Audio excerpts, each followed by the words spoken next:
पालिका निवडणुका 1 महिना लांबणीवर. पालिकेमधील प्रभाग रचनेसाठी 1 महिन्याची मुदतवाढ. 4 सप्टेंबरच्या ऐवजी 6 ऑक्टोबरपर्यंत प्रभाग रचनेची मुदत. दिवाळीनंतरच पालिका निवडणूक होण्याची शक्यता. सोलापूर आणि धाराशिवमध्ये शक्तीपीठ महामार्गाच्या विरोधात शेतकरी आक्रमक. महामार्गासाठी आलेल्या अधिकाऱ्यांना शेतकऱ्यांना हाकलून लावलं. आंदोलनकर्ते शेतकरी पोलिसांच्या ताब्यात. संत ज्ञानेश्वर महाराजांची पालखी पुण्यातील 2 दिवसांच्या मुक्कामानंतर जेजुरीला मार्गस्थ. टाळ मृदंगाच्या गजरामध्ये हजारो वारकरी जेजुरीकडे रवाना.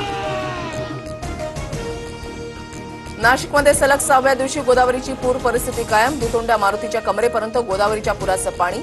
रामकुंड आणि गोदाकाठाचा परिसर पुराच्या पाण्याखाली. नाशिकमध्ये सोमेश्वर धबधबा पूर्ण क्षमतेनं प्रवाहित. गोदावरी नदीवर असलेल्या सोमेश्वर धबधब्याची नयनरम्य दृश्य कॅमेऱ्यामध्ये कैद. 31 जुलैपर्यंत अलमट्टी धरणामध्ये 50% पाणीसाठा करण्याची महाराष्ट्र सरकारची कर्नाटकला विनंती. मात्र धरण जून महिन्यातच 61% भरलं. मुंबईमध्ये आज मुसळधारचा इशारा. पुढील 2 ते 3 दिवसात कोकण, मध्य महाराष्ट्रामधील घाट भागात मुसळधार ते अतिमुसळधार पावसाचा अंदाज.